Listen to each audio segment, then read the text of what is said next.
edition of Tech News this week.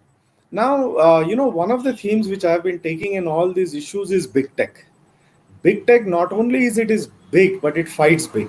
So you'll find all the major players, Google, Amazon, Facebook, they really fight hard for all their deals, for all their contracts to preserve whatever data they want. And they are the only people who are ready to take on the big governments. Now, so for example, you might be following that Kishore Biani's Future Retail has taken Amazon to court in Singapore.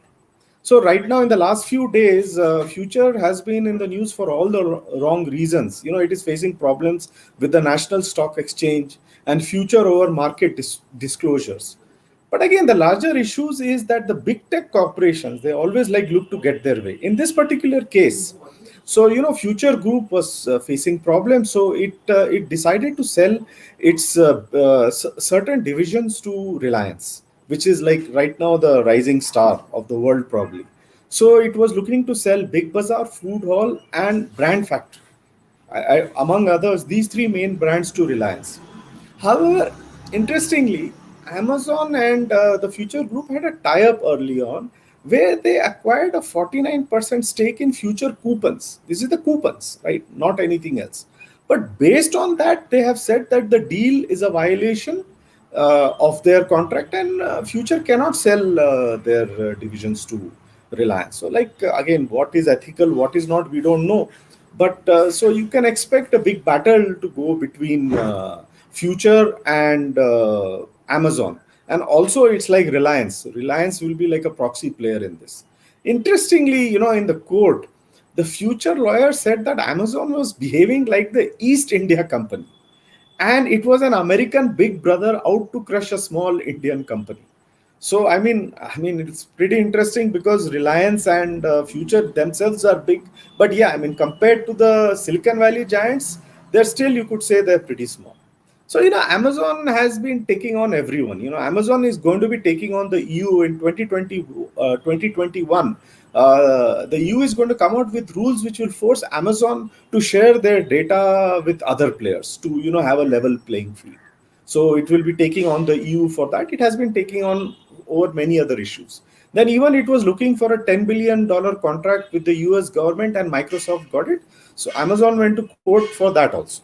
So all these litigations keep taking place.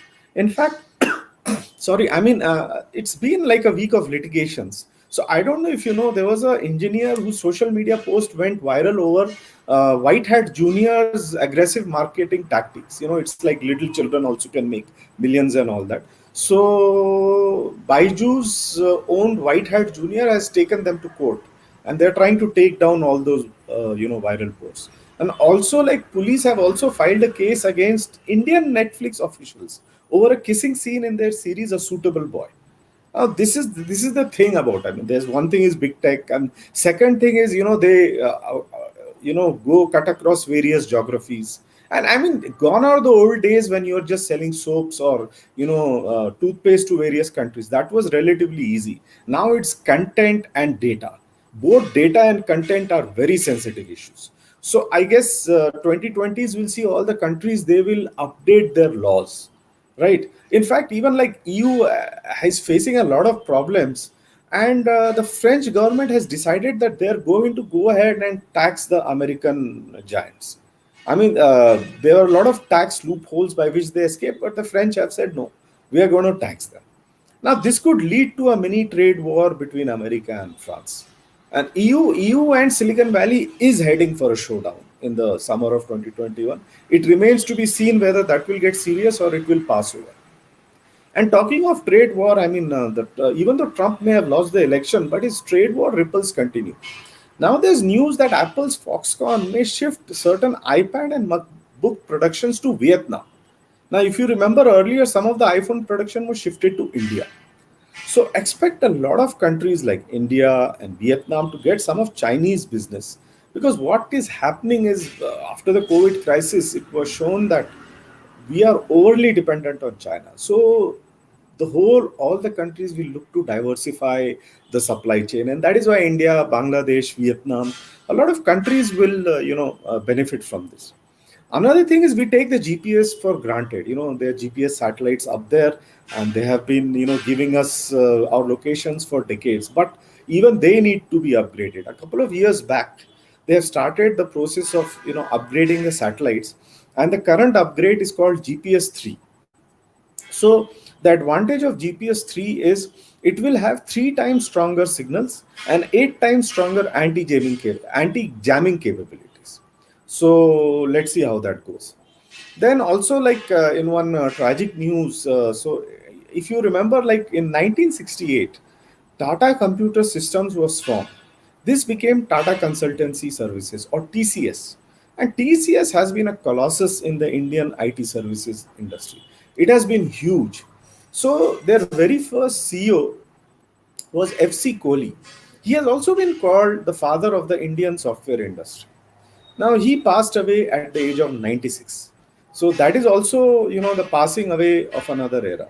Now, interestingly, FC Kohli was a big critic of the way the Indian IT industry operated. Like, he was very upset with the government not taking interest in the semiconductor industry. In fact, if you see, right now there's a strong boost on Make in India, and the semiconductor industries have been giving a lot of benefits, manufacturing. In fact, he was asking for those benefits in the 90s itself. So he felt that we had missed a bus. And interesting, he was a big proponent of regional languages. He rightly complained that though we have had a major IT revolution, software evolution, still the amount of software and the amount of gadgets and all that are available in regional language is minuscule, which is true. Of course, not to say there is, but compared to English, it is nothing. So I think probably it would be interesting that part of the Make in India strategy, we should include as many regional languages as possible. Not just Hindi, English, Hindi, and probably all the regional languages. This will give a big fillip to all the towns and rural areas in India. And finally, like the Chinese ban on apps like continues. Last week, the Indian government gave a further list of apps which would have gone. So that doesn't seem like dying down. I don't know. Trump may have lost. I don't know how the new regime is going to take Chinese apps, but it looks like India is going strong. And in that, PUBG India, there no actually nobody knows the details.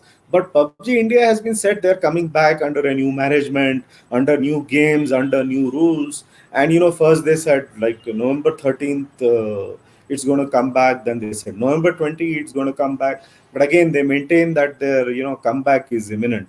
So let's see. I mean, PUBG was hugely popular, and it was like after China, it was the most popular country. So let's see whether it indeed does come back. So on that note, goodbye from my side, and please have a great weekend. Bye.